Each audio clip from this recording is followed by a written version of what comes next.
In Russia now, North Korean dictator Kim Jong-un and Russian President Vladimir Putin reinforced their alliance during an hours-long summit.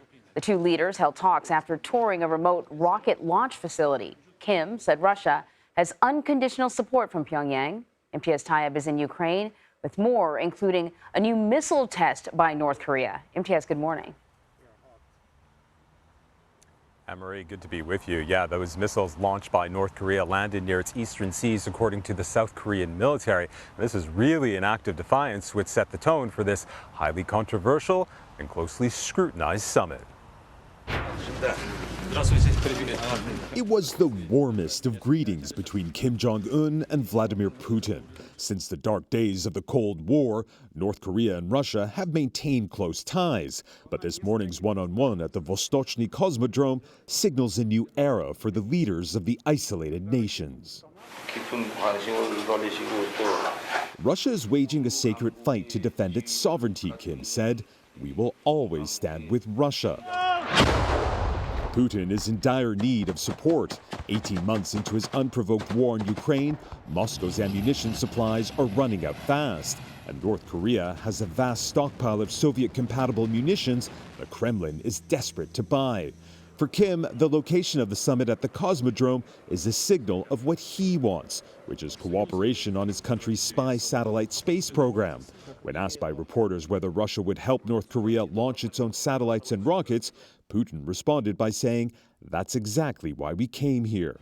The White House has warned North Korea that if it sells arms to Russia, it would violate multiple UN Security Council resolutions.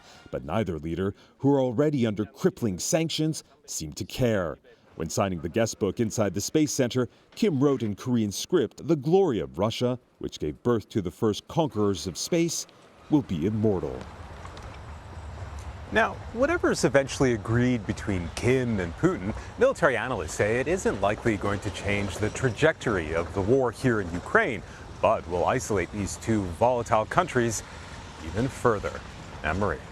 So, Imtiaz, I have to say that I was surprised to hear that Russia was reaching out to North Korea for support in the war. I don't consider North Korea a wealthy nation, though clearly they do a lot of investment in their war preparedness. Can you talk to me a little bit about how important it is for North Korea to be supportive of Russia's war in Ukraine?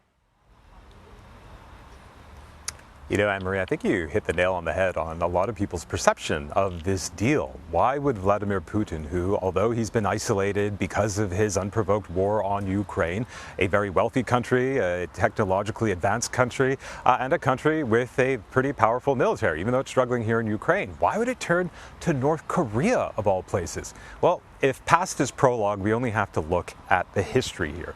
North Korea was very close with the Soviet Union, at the end of the Korean War, when Kim Il-sung, the great-grandfather of Kim Jong-un, had very close ties. Now, the relationship between Russia and North Korea has had sort of fits and spurts, but here we are in 2023, and Kim Jong-un and Vladimir Putin are coming together. But why North Korea specifically?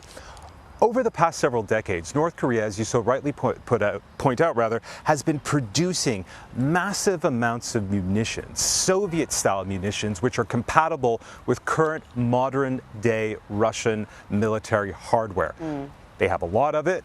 Vladimir Putin desperately needs it, and that is why they're entering into this agreement. Now, what's in it for North Korea? Well, of course, it wants an ally, certainly an ally as powerful as Russia, but it also is in desperate need of basic things like food and even just hard cash, which is something that Russia could potentially give them. But it goes even further very quickly. I should add that what Kim really wants, and the symbolism of that meeting at that station in the far east of Russia, is Kim wants advanced technology which will help it with its space spy satellites and other technologies. Anne-Marie.